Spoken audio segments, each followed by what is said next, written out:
What's up, good people? What's up, good people? We are now streaming live on my Facebook page as well as on YouTube Live. So if you're anywhere else, well, you wouldn't be anywhere else because you wouldn't see me anywhere else. So that's where I'm at. Just a reminder: subscribe to the YouTube channel because eventually I'm going to be phasing out Facebook and I'm going to be going all YouTube. So you don't want to miss no interactions or any of our Northeast Ohio sports teams because I'm real passionate about all my Northeast Ohio sports teams and of course the Ohio State Buckeyes. So you don't want to miss those. Make sure you subscribe to YouTube channel. Same thing, Jesus Sports Talk on YouTube. So I ain't gonna take too much of your time. I would have went live yesterday, like I normally do, but it really wasn't too much to talk about. But today there's some news. And I said I was waiting to hear some news coming out of Berea, and we got some news today. So the Browns trade Amari Cooper to the Buffalo Bills for a 2025 third round draft pick and the 2026 seventh round pick. We also gave him Cooper with Cooper. We gave him our sixth round pick for next year too. So no big deal. I mean, we all seen it coming, right? I mean, name one person who was surprised that Amari Cooper is not going to be on the team next year. We all knew that. Okay, he wasn't having a particularly good year. Um, so it's no surprise. I mean, I don't know what people tripping on. Like, oh, here we go. Oh, we're letting go of our best players. I mean, come on now. I mean, did you really want to keep Cooper coming in here next year? Did you really want to run that back? I don't know if I wanted to run that back. If I'm being completely honest with you. Um, but that brings up something with these Browns fans, and actually, it's not even just Browns fans. Issue it chafes my butt cheeks, if I could be honest about some of our Cleveland sports fans. Um, it's all doom and gloom. You know what I'm saying? Like as soon as we trade somebody, first thing they say, "Oh, he's gonna come back to haunt us." Like, come on, man, y'all got to get over that shit, man. Like players get traded every day, b all the time. Nobody stays in Cleveland forever. Okay, you use them for as much as you can. You get what you can out of them, and then they're gonna be gone. Okay, some of the great ones, hopefully they retire in Cleveland, like Joe Thomas did. But chances are they're not. They're not gonna stay here. So we got to get out of this doom and gloom as soon as we trade somebody like that the world is over or they just about to go become he's gonna turn into Jerry Rice in Buffalo or some shit. Like, come on, y'all. Let's get off of that. Um, what I'm seeing is, and y'all tell me if I'm wrong, comment, let me know in the comments. Cleveland fans love an average player that they think they can relate to. We don't want the best players. We don't want the best players at the position unless you think you can relate to them, right? Now, all offseason, Browns fans, Cavs fans, Guardian fans, they say all we want to do is win. That is the most important thing to us is to win. I think that's a lie. That's a lie. You don't care about the team winning. You don't care about um, winning at all costs because if you did, you wouldn't say some of the moronic things that you guys say. Like prime example, Cleveland Cavaliers. Cavs had a chance to trade J.J. Hickson for Amari Stoudemire. Y'all remember that? I don't know if y'all remember that. They argued with me up and down that we should keep J.J. Hickson over Amari Stoudemire. Why? Because we love average players that we think are part of they're us. We love mediocrity. Okay. You get somebody in here who's flat. Remember how we ran Odell Beckham out of town? Remember that. And that was all Odell didn't say anything. That was his dad that posted that video about where he thought his son was open. But I was listening to a podcaster the other day, and they were talking about the draft coming up.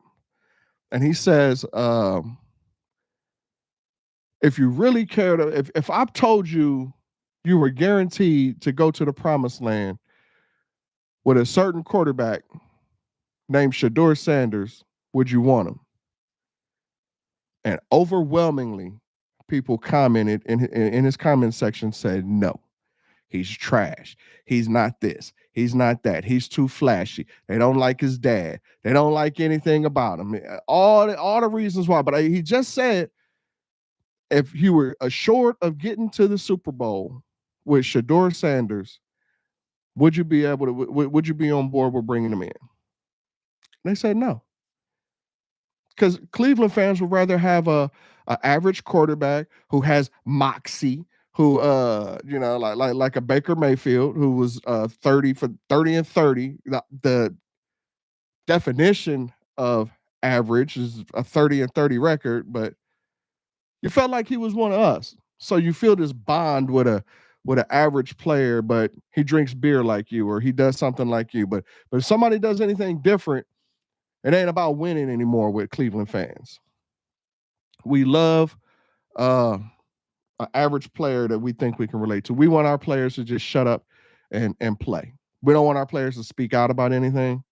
We don't want our players to say nothing. Just play and entertain us. That's all we want in Cleveland. We don't want the superstar who's going to take us to the next level. That's just a proven fact. Um, Prime example is Baker Mayfield. He was a average quarterback. I'm not saying he was trash. I supported him when he was, because I support anybody who wears that orange helmet. Anybody. Hell, I was a Charlie Fry fan. So don't talk to me about being a fan. I cheer for the whoever's in that jersey. But the fact of the matter is, he won 30 games. He lost 30 games. A lot of circumstances behind that is well litigated. We're not going to go into that. But that's what we love here.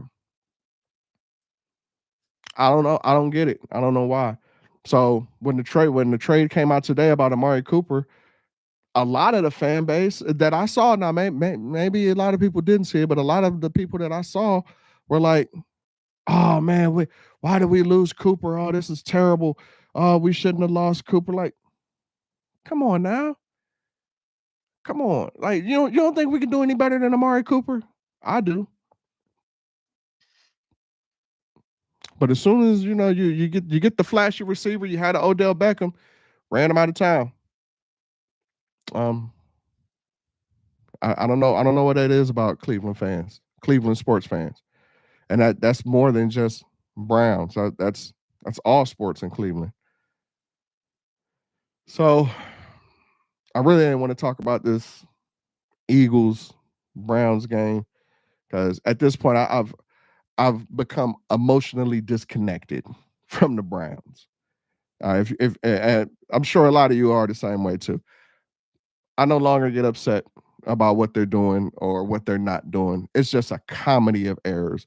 It's so much more than Deshaun Watson. He ain't helping, but it's so much more than Deshaun Watson that we have to deal with in Cleveland. It's so much more than Amari Cooper dropping passes that we have to deal with. It's I had a thread on game day, and I told one of our members, one of four things happen. I said three, but I'm gonna expand it to four. One of four things happens on every single drive. It seems like either there's a penalty, a false start, a drop pass, or a sack. Every offensive drive. I challenge you to find me more a multitude of drives where one of those four things didn't happen in any part in that drive, and all of those set us back, and it makes it's hard enough for us to complete a 1st and 10. But then you get a false start. Now it's 1st and 15. Then you get a holding call. Now it's first and 20. You think we're getting 1st and 20? We having a hard time getting 1st and 10? No. Then when we do, Watson does get his head out of his ass and he completes throws a dart and hits the receiver right in his damn chest cavity. He drops it. So now it's still 3rd and 10. You think we're recovering from that? No, we don't recover from that. We're not good enough. Okay, that's just that's the team that we have this year. We're not a good team because we do all the things that losing teams do. We commit penalties, we drop passes, we shoot ourselves in the foot, we turn the ball over, we give up sacks. Uh, every every game we let a jet sweep beat us for 20 yards. So I don't even want to. I'm not exonerating the defense at all in this because they're guilty too. I don't know what happened to Greg Newsome and Martin Emerson. They get burned every single week. That's what bad teams do. I keep seeing the same play. What really burns me up is after the Browns game, when I continue to watch these other NFL games and they just move on down the field. First down here, first down there. And they're not even quote unquote the good teams. They're just regular NFL teams. We can't do regular NFL shit. We used to.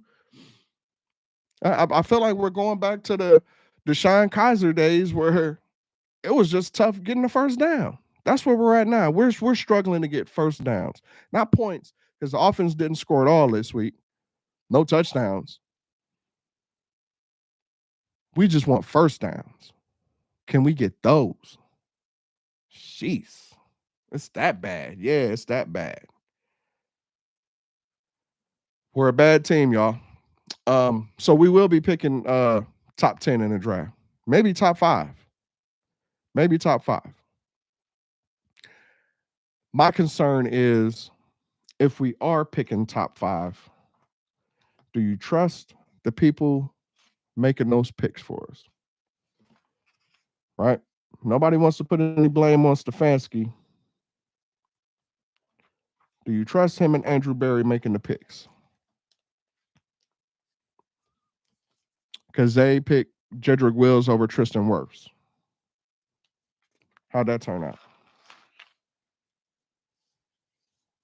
Yeah. They also picked Greg Newsome with our first pick in 2021. Our first pick in 2022, they picked Martin Emerson. With our first pick in 2023, they got Cedric Tillman. Do you have faith in the people making these selections? If we are picking top 5 or top 10, do you think they'll make the right decisions? You got to come back and look at some of these draft picks. Have they panned out? No. I mean, we've had a number 1 overall pick. Even the Baker Mayfield pick, I think was a blown pick. Not because Baker's not a good quarterback. I think Baker's a decent quarterback. But when you had Lamar Jackson and Josh Allen in that exact same draft and you chose Baker Mayfield, nobody in their right mind would take Baker Mayfield over Josh Allen and Lamar Jackson. Of course, hindsight is 2020, but you have people who are paid to scout these players. Not me. I don't know. I've had some terrible draft pick where I was like, oh, what I can tell you, I will go on record that there have been some draft picks that we made that I was furious over that turned out good. When Denzel Ward got drafted, I'm on record saying that was a terrible pick. Turns out I was wrong. When we drafted Nick Chubb, I'm on record saying we didn't need Nick Chubb because we had Carlos Hyde. Yeah, we didn't need Nick Chubb. So I can be very wrong when it comes to scouting players. I have no problems with admitting that. But these people get paid and they go out and they actually scout these players. They look at film and they watch their game tape and they do all that. And they still come back with brown bananas from the grocery store. That's what I got an issue with. I don't trust them. How do y'all feel? How y'all gonna feel if we picking in the top 5? Who do you think we're gonna get? Me personally, I would go get that offensive line, that offensive tackle from LSU. That's just me. I like the trenches. I'm a former offensive lineman, so I like line play. But will they do it? Ain't no telling. Hell, they got offensive lineman. We picked fucking Jedrick Wills. and took him out of his natural position and put him in the most important position on the offensive line and the left on the left as a left tackle. And y'all see where that's getting us. I don't know. Y'all let me know. If we picking in the top 10, who do we get? If we picking in the top 5, who do we get? Do we draft a quarterback first? Do we get lineman? Do we get a running back? Because you know Nick Chubb is not going to be here long. Okay? And after this year, it's going to be a whole new team. I'm telling you now. Get ready. It's going to be a whole new team in Cleveland come next year. Because the rebuild is going to start. And a lot of players are not going to be sticking around for no rebuild. They're not. And we're going to need to trade these players for draft picks if we're rebuilding. And my issue is, if we trade these players for draft picks because we're rebuilding, do you trust who's going to get the groceries? Do you trust who's going to get these draft picks for us? If we just traded Amari Cooper for a 3rd round pick. Who are we going to get in the 3rd round? Do you think he's going to be worth anything? And the player that we pick that we're going to get for this 3rd round pick that we got from Amari Cooper, do you believe that will be a productive draft pick in the 3rd round? Let me know in the comment section. Chances are we're going to trade Emerson going to be gone because he's going to be up for a contract extension after the way he's playing so far. We're not renewing that. Greg Newsome is definitely going to be gone. He ain't getting no contract extension. Okay. So now you're going to be down to your core key players, the ones you can get good draft capital for, like a Myles Garrett. You can get some good draft capital for Myles Garrett. I swear I wouldn't trade him. I don't care. But Myles Garrett would have to end his career on injured reserve as a Cleveland Brown. That's a no deal. I'm not trading Myles Garrett. He's retiring as a Cleveland Brown. Maybe I'm selfish like that, but nah, bro. I don't care what you give me. You're gonna have to give me like 4 first rounders for Myles Garrett. I'm just gonna be that ridiculous with it, and nobody's gonna do that. So, do you trust this 3rd round pick that we're gonna get for Amari Cooper? I don't mind the trade, getting a 3rd rounder, but I don't trust who's gonna be making that pick. Last 2 3rd round picks we got with Cedric Tillman and Martin Emerson. How are they turning out? That was in 2022 and 2023. I'm just asking. I'm just saying, Is that who we trusted? Don't know. I don't. All right, we got the Bengals coming up this week. Cincinnati Bengals. What's up, John? All good. All good. If you're available, I'm gonna go ahead and invite you on if you want to come on. You bring a lot to the conversation. We got the Bengals coming up. I don't like it. I don't like it at all, boss. I don't care how bad their defense is playing or what. I don't like it because our defense is just average to begin with it also. So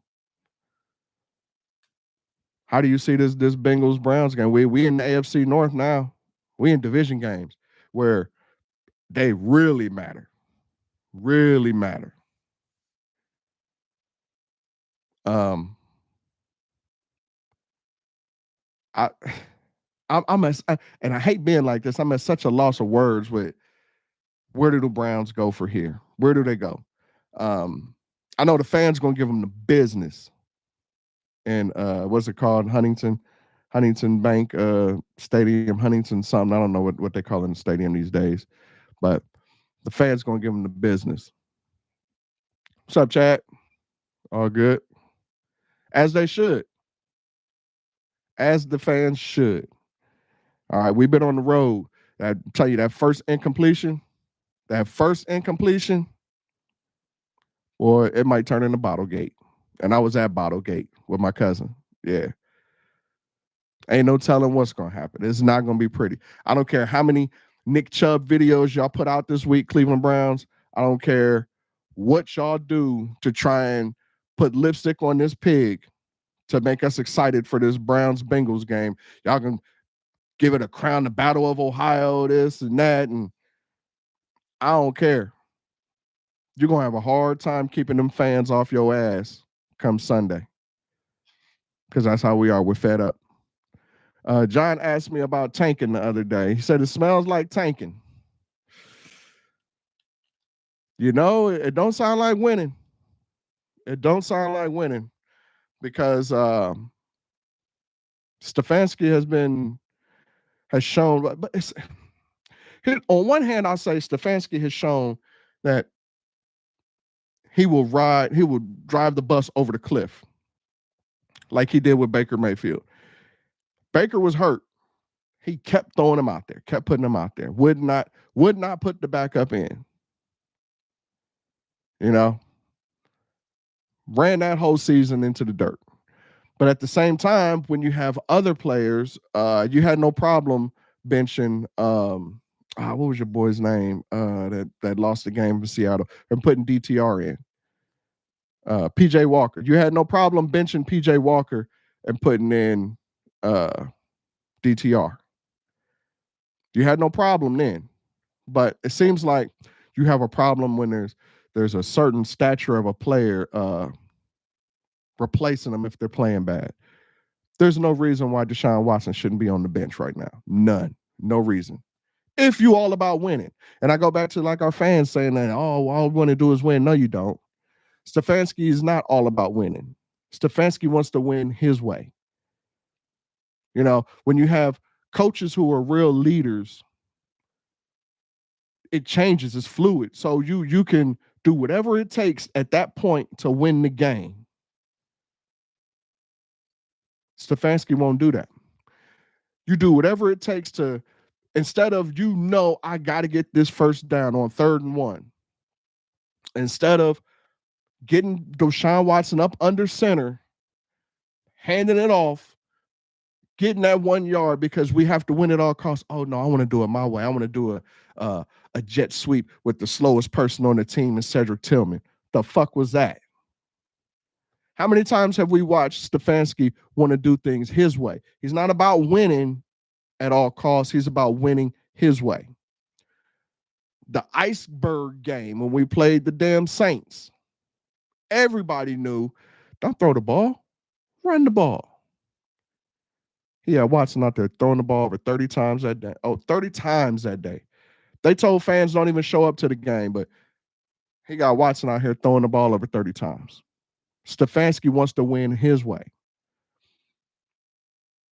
When the playbook ain't working and the play calling ain't working and it's not meshing, he's stubborn. He will not give up that playbook and give somebody else an opportunity because he wants to win his way. Chad says, thoughts about giving away Coop? Yeah, I did talk about Coop. I'm okay with it. I'm all right with it. I don't mind trading Cooper because we weren't going to keep him next year. And I don't mind getting a 3rd round pick for Cooper because that's better than just letting him go in free agency.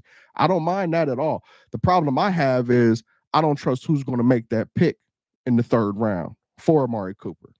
Because like I said, our last 2 3rd round picks were Cedric Tillman and Martin Emerson. You see how they playing this year. You said, you sure Zadarius is next? Yeah.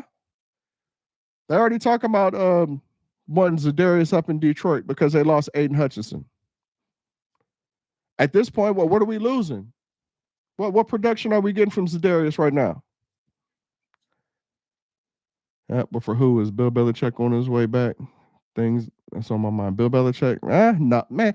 Bill Belichick doing commercials. I saw a commercial he was in with who was the guy? It was somebody. It was some pops. Somebody popular in pop culture, and I said Bill living his best life, man. He got him a little young girlfriend. He ain't worried about winning or losing, man. Bill Belichick is living his best life. Why would he come into this nonsense? I would love it.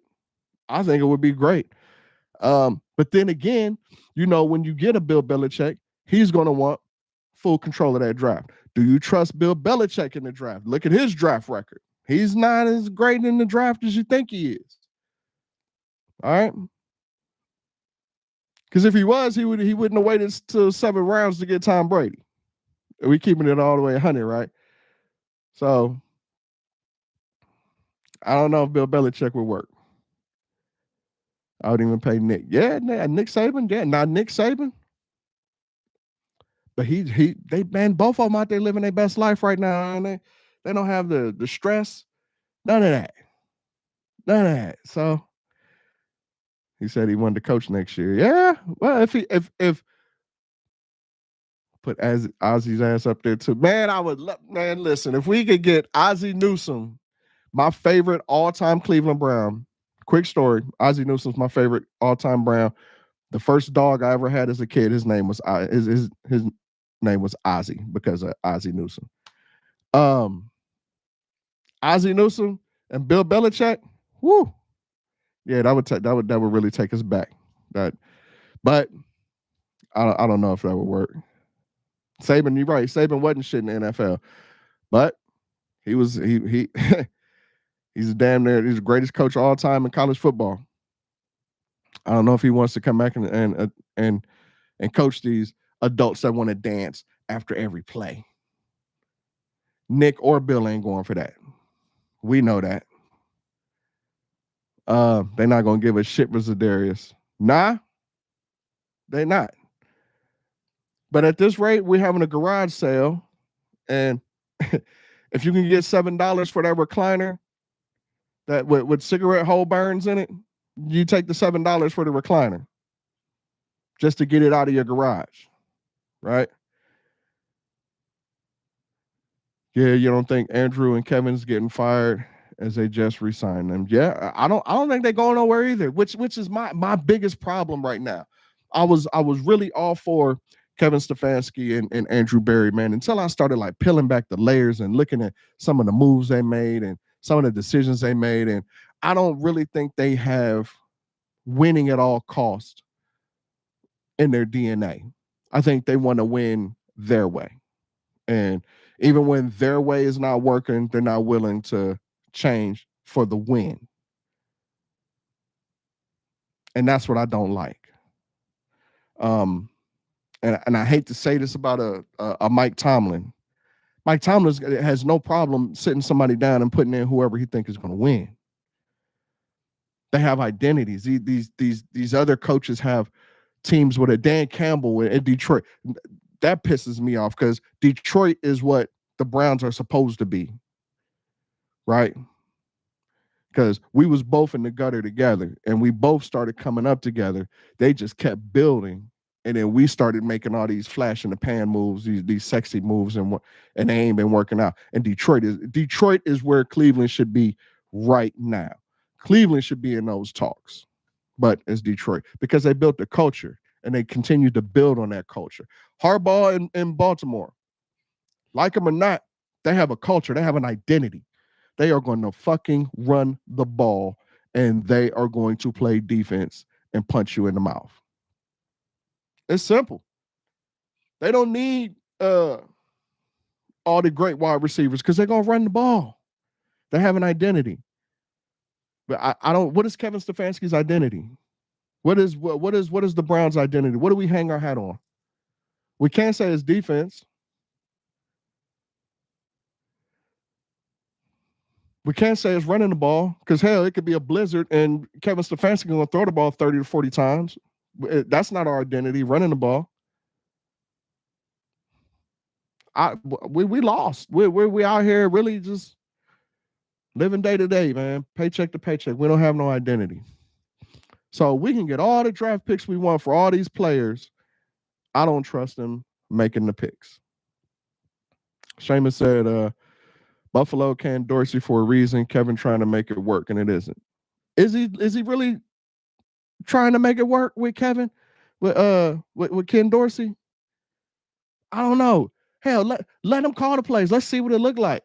You know, if for no other reason, clear your name, Kevin Stefanski. You know, I think he just wants all the credit. You know, if you put a Ken Dorsey out there and you say, hey, You're right, Chad. I don't think Dorsey's hasn't had a chance to work in Cleveland. If you announce Ken Dorsey is calling the plays, Jameis Winston is starting. At that point, you've absolved yourself from, hey, if these plays don't work, ain't on me. I ain't calling the plays. If they do work, you look like a genius where you say, hey, you know what? I'm about winning. I want a head coach. I made this debate last year, all last year. My main issue with Kevin Stefanski is I need a head coach. I don't want an offensive coordinator wearing the hat of a head coach. Nah, I'm not down with putting DTR in right now. I'm not. I'm sorry. Not yet. But my main issue with Stefanski is I need you to there's so much other shit that Kevin Stefanski needs to be overseeing. Like, why do we get a false start back to back? Why do we not have the right number of players on the field? Those are head coaching things that you need to be on their ass about. Give the play calling up and you focus on the team. You focus on winning at all costs. I don't think Stefanski's about winning at all costs. I think he's about winning his way. And that is a major, major issue with me. Go be a and I'm only bringing up, and I hate the Steelers as much as y'all do, but I bring up Mike Tomlin again. Mike Tomlin controls the team. If the offense ain't clicking, they'll go get another offensive coordinator. The defense ain't clicking, they'll go get another coordinator until it does click. But the overall team is Mike Tomlin's job. The reason Stefanski is he's more occupied with what is the offense doing. Bruh, we got a 4-alarm fire in our secondary right now. I don't know if you noticed, but people have been burning us like gonorrhea in Seoul, Korea. That's how we getting burnt. So don't talk, man. You got a team to run, and he's not running it because he wants to do things. He wants to be the one calling the plays. He wants the fancy. What would you just say? If you look, he isn't running his offense. Dorsey and Buffalo is 80% pass, 20% run. When they fired him, their offense improved. Right. But right now we're still like, if you just look at the play calls, like Sunday, I think it was 50-50. I think we ran just as many run plays as we did pass plays. But it's how he's running the ball. It's where he's running the ball. It's a 3rd and 1. Instead of getting the first down at all costs, when we have momentum in the second half, you run a fucking jet sweep to the slowest receiver on the team. Go ahead and put Jameis in there and let Dorsey call the plays. I don't understand why we got Dorsey in the first place. I posted we talked about it when the announcement came down last year that we was changing the whole offensive room. I didn't know how I felt. I even revisited the post and was like, man, we were really speaking. A lot of people were speaking positive about it, like, oh yeah, it's a good thing, man. Sometimes we need change.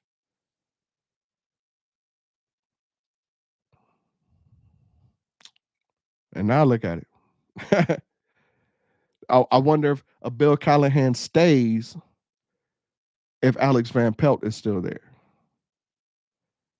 I know his son is coaching in Tennessee, and I don't fault him for going to Tennessee to help his son in his first head coaching job. But maybe he stays, with some of the offensive staff that we let go. I don't know. John says, all BS aside, and we on the clock, and none of us know what the hell the future holds. We don't. We don't know. We don't know. I don't know where we at. I don't know. I don't know the direction that the Browns are headed in right now.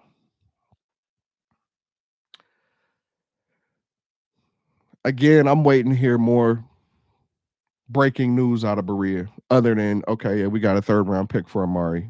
I need to hear some major change in philosophy. because okay, so now what? Jerry Judy's gonna be our number one. Elijah Moore's gonna be the number two. Yeah, that was another move that our front office made that I don't know how that's working out. Elijah Moore. So we can get all the draft picks we want, but if Barry and Stefanski are making those picks, I don't trust it. You think we'll hear something Sunday for sure if we lose? Chad says we're gonna hear something Sunday if we lose. I don't think we will.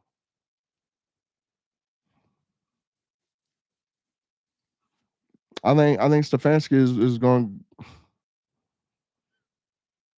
We're too and this goes back to the Cleveland fans thinking. You think so? Okay, but this goes back to Cleveland fans, Cleveland sports fans, where we think we're cool with a mediocre performance.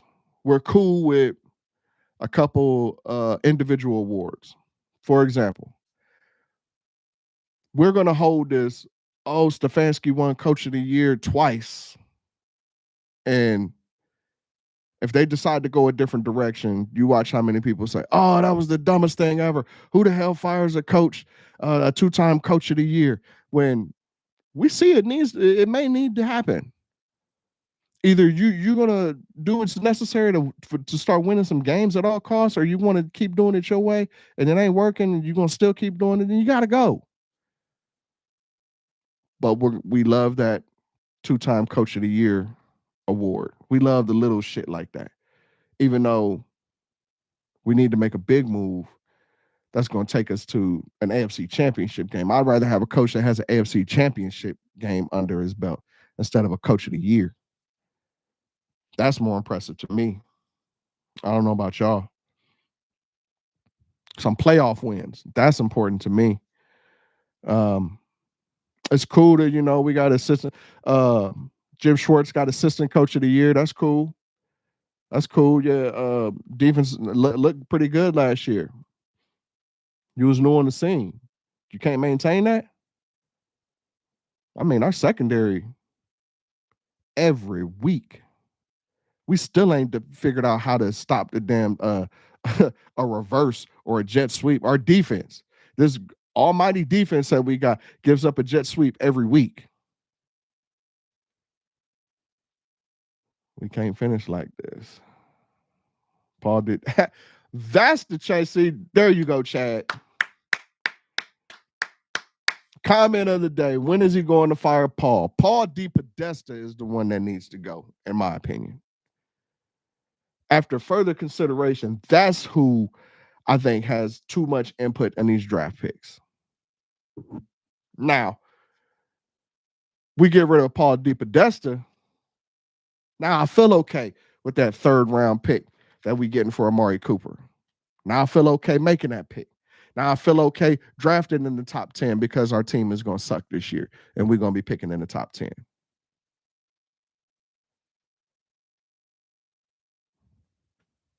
You know? Paul DePodesta. That may be our biggest problem. Seamus says Paul has Haslam's ear. Unlikely he gets fired. Well, if that's the case, I don't know, man. I don't know. What do we do as fans? Ain't really shit we can do, is it? I mean, we're gonna go to the stadium and protest Paul DePodesta. Hell, Paul, we never see Paul, so I don't know. I don't know where we go from here, man. I know if Myles Garrett demands a trade, what we gonna say? Browns fans, how y'all gonna feel if Myles Garrett says, "I'm not here for no rebuild. I'm not here for no new rookie quarterback. I'm not here for a new defensive coordinator that we gotta learn this. We gotta learn his scheme. I'm not with all this shit. Hey, trade me." How we gonna feel? I wouldn't blame him. I wouldn't blame Nick Chubb if he wanted a trade because we sat here and we watched the organization that we love waste Joe Thomas's Hall of Fame career. We wasted it. We got a Hall of Fame left tackle, and what we do, we go draft a guy who don't even read the damn playbook. That's how we repaid Joe Thomas, by getting Johnny Manziel. Yeah, that was our solution. Sad, ain't it? Real sad. 2017, how do we help Myles Garrett out when we could have got the exact same draft? We could have got TJ Watt. We could have had Watt and Myles Garrett. How are we helping Myles Garrett out? Well, who's Darius Smith? Putting him on the other side? How are we helping Myles Garrett out? By Jadeveon Clowney? That was helping Myles out? Nah, we're not doing Myles any favors. Not at all. How do we help that defense out on Myles Garrett when in 2018 we drafted Chad Thomas? 2 years with the Browns, had 8 starts when a Fred Warner was on the board. That's not helping Myles Garrett out.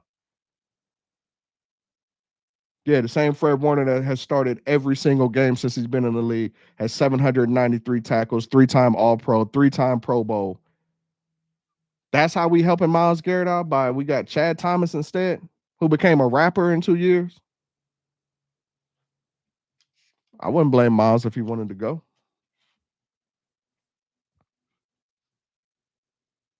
How do we help Myles Garrett out? By making Freddie Kitchens the fucking coach?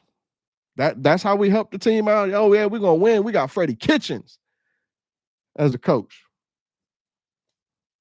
That ain't helping our Hall of Fame players out. 2020 draft. How do we help our offensive end? We got Jed Wills instead of Tristan Wirfs. Tristan Wirfs has been a first team All Pro. He's had 4 holding penalties in 4 years. But no, we got Jed Wills.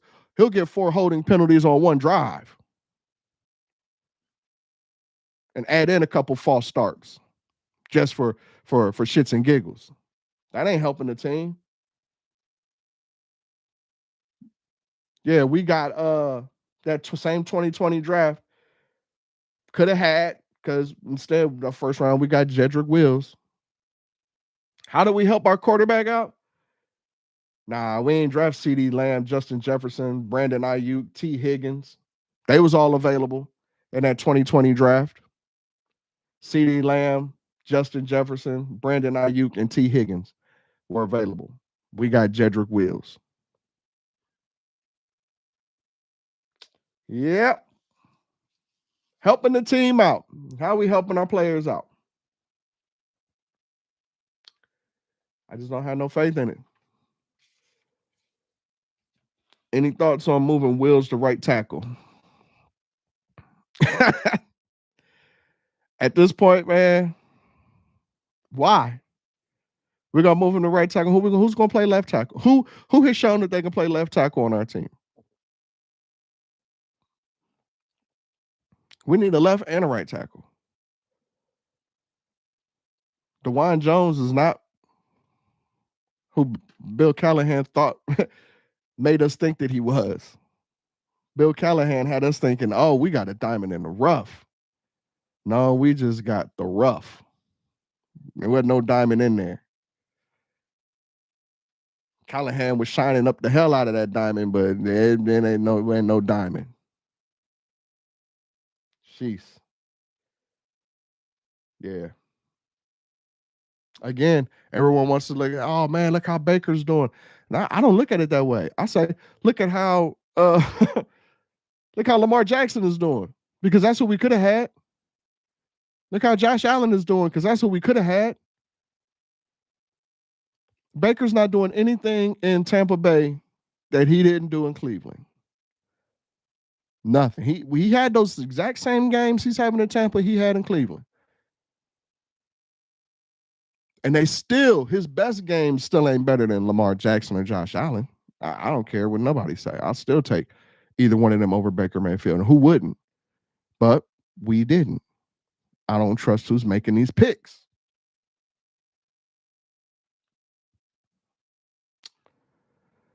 2018 draft, that second round. Remember that second round? We got Austin Corbett. Y'all remember Austin Corbett?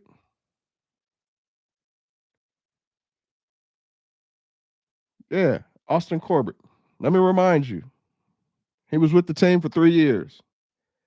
Had one start.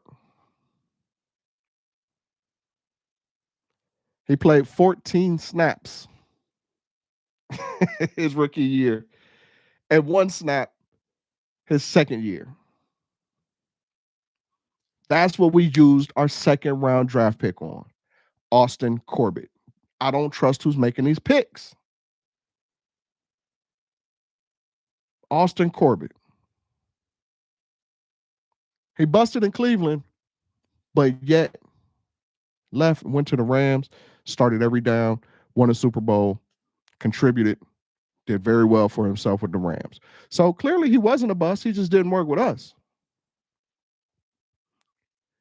Yeah, it took Baker 3 teams to get right. You're right. He's on his 4th team. But again, it took him to his 4th team to just get back to where he was in Cleveland. He ain't doing nothing in Tampa that he didn't do in Cleveland. I remember he used to light it up. I mean, the whole AFC South is like playing the Bengals. He used to destroy the Bengals. I remember it was the game he had like 21 straight completions in a row, and yeah, he has those heaters. Yeah, but it still wasn't better than Lamar Jackson or Josh Allen on his best days. And you can prove me wrong. Maybe I'm wrong. That's what I'm saying. I don't trust who's making the picks.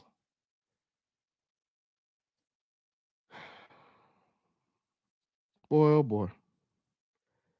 That 2017 draft, we had 2 first-round picks. We had Myles Garrett, and then we got Jabril Peppers. Y'all remember Jabril? Y'all see what he doing now? Yeah, he facing some charges. I don't know how that's gonna shake out, but the best thing we got out of Jabril Peppers was trading him to the Giants to get Odell Beckham.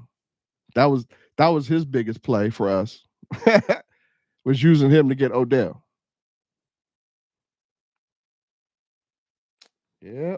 And then when we got Odell, we ran him out of town because you ain't like him wearing a watch during the game. You ain't like the shoes he was wearing. You ain't like his dad saying, "My son is open." I didn't like that. I said Baker was better. The team was better when Odell was on the bench. Nonsense. Yeah. It's that same kind of thinking that said, no, don't trade JJ Hickson for Amari Stoudemire. We want JJ Hickson. Nah. You know what, Seamus? Seamus says the organization structure isn't there. Allen and Jackson probably flop here too. You're probably right about that. You are probably right about that. Yeah. Who knows? Who knows? If that's the case, then where do we go from here then? We have all the number 1 overall picks in the world. What they gonna do here? What they gonna do for us? What they gonna do for the Browns? Because I just ran off what our draft picks did for us, and what these other teams have done. So if you say the organization structure isn't there, how do you get that organization structure? Because Detroit got it. They had an 0-16 season just like we did, but they got up off of that funk.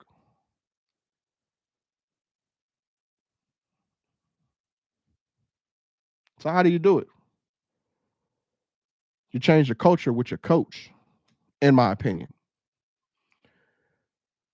When they got Dan Campbell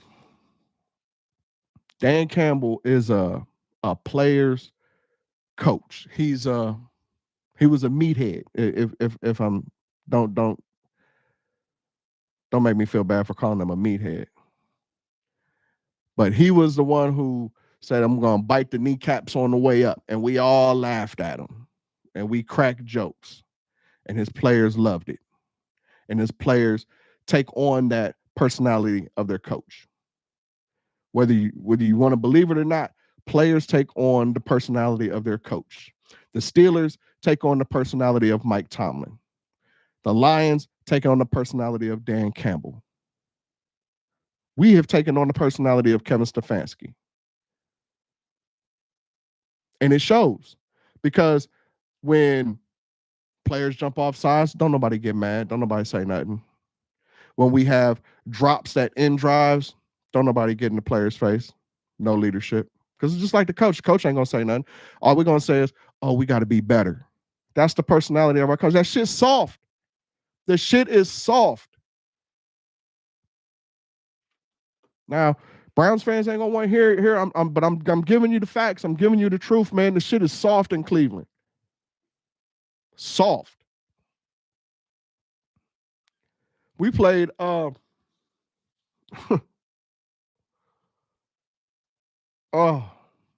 week before the Eagles game.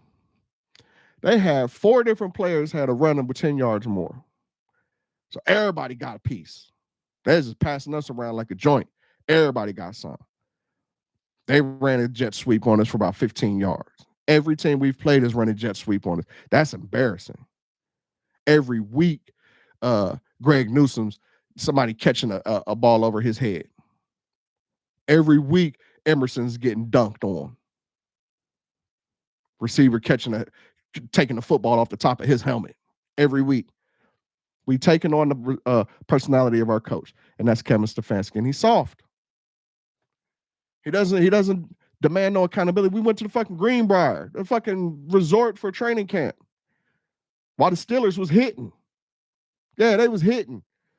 No, we can't practice 2 days in a row, and no, we're not gonna do that. Soft, man. We soft. Soft as shit. Well, I ain't gonna say we softer than Cincinnati. They pretty soft too. But that's why we're gonna stay at the bottom 2 in the division until we get a coach in there who gives us the personality of the AFC North. Kevin Stefanski is not AFC North personality. He's not. Harbaugh is. Tomlin is. Bengals coach ain't either. They soft. They're worse than us. They need someone who'll be their coach and be in their ass if need be. Exactly. Our coach is too busy. Just look at the press conferences. There's no accountability. Vrabel, no, because Vrabel ran that outdated. I like his demeanor. I like his personality. I do. I think Vrabel has an AFC North mentality. Vrabel's a Cleveland kid. You know, if Vrabel could get an innovative offensive coordinator to let them run the offense and he take on the personality of the team, I agree 100% with putting Vrabel in there. I don't want a Vrabel offense. No. If I can get Vrabel to just manage the team and get a ridiculous, crazy offensive coordinator who's going to light it up and take on that same push it down your throat mentality, I'm with it. I'm with it. But you're right, Seamus. He's AFC North all the way. Vrabel is AFC North. He's the definition of AFC North. And man, he's in the building. So what we're gonna let him slide out the door too. Just because Stefanski got 2 Coach of the Year awards on the shelf. Was that what we're gonna do? Are we gonna make this mistake? Are we gonna look back and watch Vrabel go to another team and lead them to a Super Bowl? It's like, damn, we had him in the building.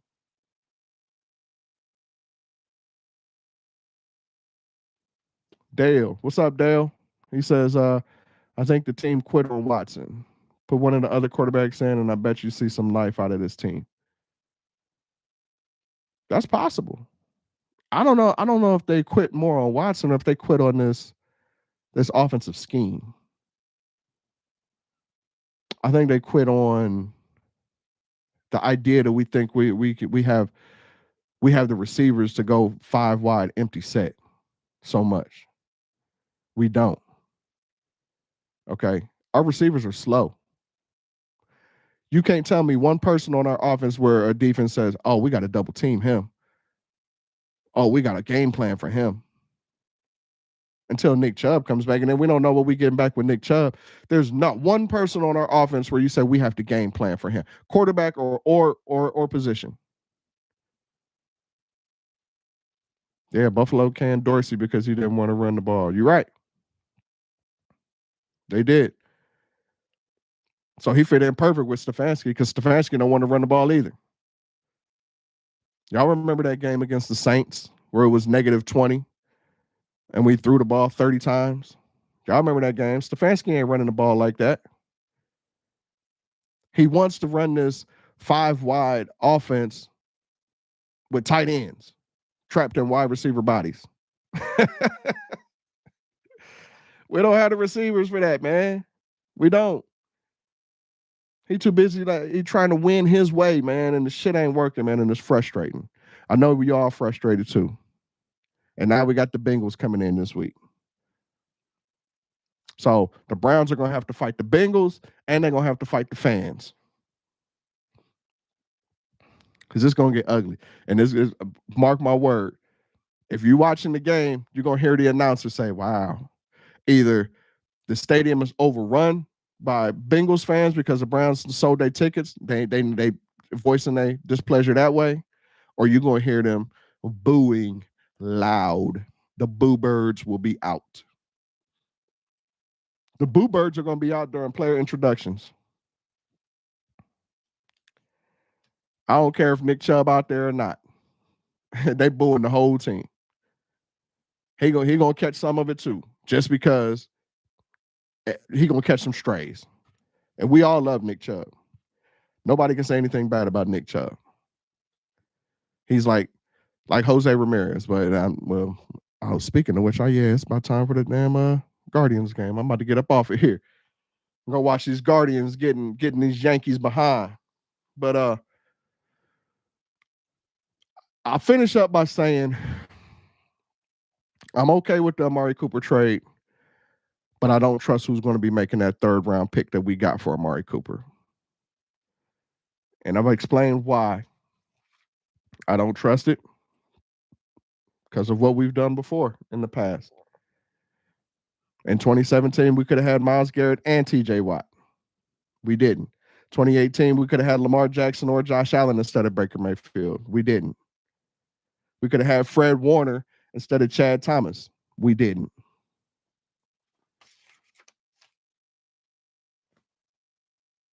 What we do in 2019, we drafted Greedy Williams.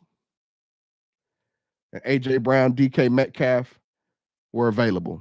But we got Greedy Williams instead. That's why I don't trust who we're going to pick.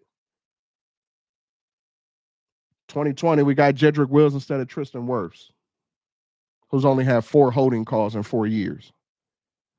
I don't trust who's making the pick. 2021, we got Greg Newsome. And 2022, we got Martin Emerson. Both of them getting dunked on every week. 2023, 3rd round pick, we got Cedric Tillman. Unimpressed. So, with that being said, that's where I stand. Let me know where y'all stand. Hey, I appreciate y'all for tuning in, man. It's still Go Browns all day. I'm still going to watch them. It's a habit.